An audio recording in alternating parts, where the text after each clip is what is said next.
ಮಂಡ್ಯದ ನಾಗಮಂಗಲದ ಪರಿಸ್ಥಿತಿ ಬಗ್ಗೆ ಇವತ್ತು ಮಾತನಾಡಬೇಕು. ಇದು ರಾಜಕೀಯ ಸ್ವರೂಪ ಪಡೆದುಕೊಳ್ಳೋದಲ್ಲ, ಯಾರೋ ಕುಮ್ಮಕ್ಕು ಯಾರೋ ದ್ವೇಷಕ್ಕೆ ಹಾಳಾಗಿದ್ದಲ್ಲ ನಾಗಮಂಗಲ. ಯಾರು ಕಿಡಿಗೇಡಿಗಳಿಗೆ ಕೃತ್ಯ ಎಸಗಿದ್ದಾರೋ ಅವರ ವಿರುದ್ಧ ಕಠಿಣ ಕ್ರಮ ಆಗಬೇಕು. ಇದರಲ್ಲಿ ಅಮಾಯಕರು ಒದ್ದಾಡ್ತಿದ್ದಾರಲ್ಲ, ತಮ್ಮ ಜೀವನ ಕಳೆದುಕೊಂಡಿದ್ದಾರಲ್ಲ, ಅವರ ನೆರವಿಗೆ ಸರ್ಕಾರ ನಿಲ್ಲಬೇಕು ಅನ್ನುವಂತ ಆಗ್ರಹ ಹೆಚ್ಚಾಗ್ತಾ ಇದೆ. ಅಲ್ಲಿನ ವಾಸ್ತವ ಪರಿಸ್ಥಿತಿ ಬಗ್ಗೆ ಮಾತನಾಡೋಣ. ಅದ್ರ ಜೊತೆಗೆ ಸಿಎಂ ಸಿದ್ದರಾಮಯ್ಯನವರಿಗೆ ಮೂಡ ಟೆನ್ಷನ್ ಇದೆ. ಕಾರಣ ಇವತ್ತು ನಿರ್ಣಾಯಕ ದಿನ, ಕೋರ್ಟ್ ನಿಂದ ಏನ್ ಆದೇಶ ಬರುತ್ತೆ ಅನ್ನುವಂಥ ಟೆನ್ಷನ್ ಸಿಎಂ ಅವ್ರಿಗಿದೆ. ಮತ್ತೊಂದು ಕಡೆ ದರ್ಶನ್ ವಿಚಾರಕ್ಕೆ ಸಂಬಂಧಪಟ್ಟಂತೆ ನ್ಯಾಯಾಂಗ ಬಂಧನದ ಅವಧಿ ಅಂತ್ಯ ಆಗ್ತಾ ಇದೆ. ಇವತ್ತು ಮತ್ತೆ ವಿಡಿಯೋ ಕಾನ್ಫರೆನ್ಸ್ ಮೂಲಕ ಅವ್ರನ್ನ ನ್ಯಾಯಾಧೀಶರ ಮುಂದೆ ಹಾಜರುಪಡಿಸಲಾಗುತ್ತೆ. ಚಾರ್ಜ್ ಶೀಟ್ ಸಲ್ಲಿಕೆ ಆಗಿರೋದ್ರಿಂದ ಇವತ್ತಿನಿಂದ ಟ್ರಯಲ್ ಸ್ಟಾರ್ಟ್ ಆಗೋ ಸಾಧ್ಯತೆ ಕೂಡ ಇದೆ. ಎಲ್ಲದರ ಬಗ್ಗೆ ಮಾತನಾಡ್ತಾ ಹೋಗೋಣ. ಅದರ ಮುನ್ನ ಈ ಕ್ಷಣದ ಹೆಡ್ಲೈನ್ಸ್.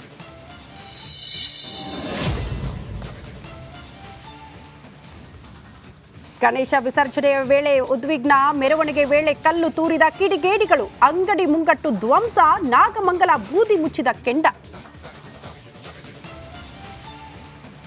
ಹಲೋ,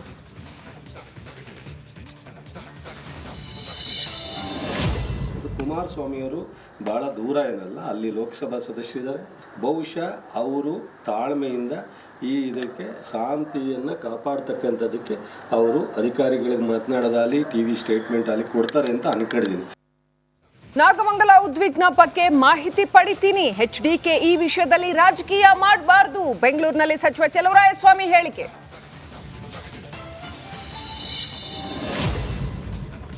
ಕ್ಲೈಮ್ಯಾಕ್ಸ್ ಹಂತದಲ್ಲಿ ಪ್ರಾಸಿಕ್ಯೂಷನ್ ಫೈಟ್. ಸಿಎಂಗೆ ಇಂದು ಟೆನ್ಷನ್. ಹೈಕೋರ್ಟ್ ನಿಂದ ಇಂದು ಹೊರ ಬೀಳುತ್ತಾ ಆರ್ಡರ್.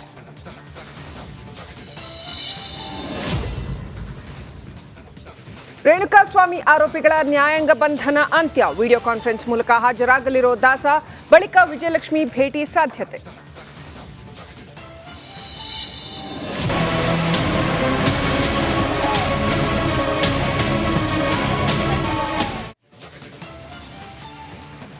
ಮಂಡ್ಯದಲ್ಲಿ ಗಣಪತಿ ವಿಸರ್ಜನೆ ವೇಳೆ ಕಿಡಿಗೇಡಿಗಳು ಕಲ್ಲು ತೂರಿದ್ದಾರೆ. ಸಾಕಷ್ಟು ಗಲಭೆ ನಡೆದಿದೆ. ಹೇಗಿದೆ ಮಂಡ್ಯದ ಪರಿಸ್ಥಿತಿ, ಏನಾಗಿದೆ, ನಾಗಮಂಗಲದ ಪರಿಸ್ಥಿತಿ ಏನಾಗಿದೆ, ಕಾನೂನು ಸುವ್ಯವಸ್ಥೆ ಯಾವ ರೀತಿಯಲ್ಲಿ ಕೈಗೊಂಡಿದ್ದಾರೆ? ರಿಪೋರ್ಟ್ ನಿಮ್ಮ ಮುಂದೆ.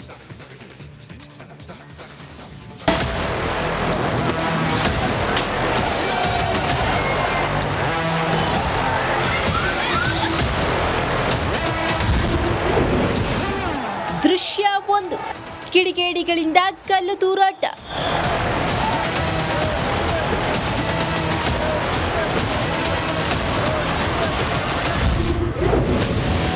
ದೃಶ್ಯ 2, ಧಗಧಗನೆ ಹೊತ್ತಿ ಉರಿದ ಬೈಕ್ ಅಂಗಡಿಗಳು.